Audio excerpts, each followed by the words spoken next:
महाराज सिन्ननगर नाम का एक सुंदर नगर था। वहां के लोग मेहनती, ईमानदार और धर्मपरायण थे। हर साल वे बड़े धूमधाम से दुर्गा पूजा मनाते थे। पूजा से कई दिन पहले लोग घर घर सफाई करने लगे। पूरे नगर की गलियों में सजावट हुई। पंडाल बनाने के लिए बांस, कपड़े और रंग बिरंगी लाइटें लगाई गई। बच्चे और बूढ़े सब लोग मिलकर काम करते। मूर्तिकार ने मिट्टी से सुंदर माँ दुर्गा की मूर्ति बनाई। ढोल नगारों और शंखध्वनि के साथ मूर्ति को नगर में लाया गया। पूरा नगर जय मां दुर्गा के जयकारों से गूंज उठा। पुजारी ने विधि विधान से दुर्गा मां की स्थापना की। 9 दिन तक अष्टमी, नवमी, दशमी तक पूजा चली। हर दिन आरती, भजन और कथा सुनाई जाती। महिलाएं सिंदूर और फूल चढ़ाती। बच्चे आरती में ताली बजाते। पंडाल में मेला जैसा दृश्य था। दुकानों पर खिलौने, मिठाई और चूड़ियां बिकती। नाटक मंडली ने महिषासुर मर्दिनी का नाटक किया, जिसे देख सब भावुक हो गए। दशमी के दिन मां की विदाई का समय आया। ढोल नगाड़ों, नृत्य और गीतों के बीच मूर्ति विसर्जन के लिए जुलूस निकला। लोग गंगा या पास की नदी में मां की मूर्ति विसर्जित करके बोले, अगले साल तू जल्दी आ मां। एक घने जंगल में एक भालू और एक बिल्ली रहते थे। दोनों अलग अलग स्वभाव के थे। भालू ताकतवर था, लेकिन थोड़ा आलसी, जबकि बिल्ली छोटी और चालाक थी। एक दिन दोनों की मुलाकात हुई।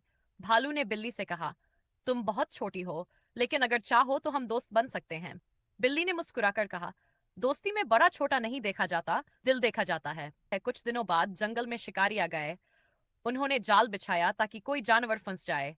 भालू भारी शरीर के कारण जाल में फंस गया और जोर लगाकर भी निकल नहीं पा रहा था। भालू ने बिल्ली से मदद मांगी। बिल्ली ने कहा, तुम ताकतवर हो, लेकिन इस समय ताकत काम नहीं आ रही, अब चालाकी काम आएगी। बिल्ली ने अपने नुकीले पंजों से जाल को धीरे धीरे काटना शुरू किया और भालू को आजाद कर दिया। भालू ने बिल्ली से कहा, आज मुझे समझ आया कि सिर्फ ताकत ही सब कुछ नहीं होती, अक्ल और चालाकी भी बहुत जरूरी होती है। बिल्ली बोली, दोस्ती का मतलब यही है कि हम एक दूसरे की ताकत और कमजोरी में साथ। एक गांव में एक साधारण आदमी रहता था। वह रोज खेतों में काम करता और ईमानदारी से अपनी जिंदगी चलाता था। गांव के पास एक बड़ा जंगल था। वहां से रोज एक शरारती बंदर गांव में आ जाता। वह लोगों के फलों, सब्जियों और खाने की चीजें उठा लेता। आदमी रोज देखता कि बंदर उसकी मेहनत की चीजें भी चुरा लेता है। कभी केले, कभी मक्का, तो कभी उसकी पानी की बोतल तक ले भागता। आदमी परेशान हो गया। उसने एक टोकरी में मीठे केले रखे और ऊपर से ढक दिया।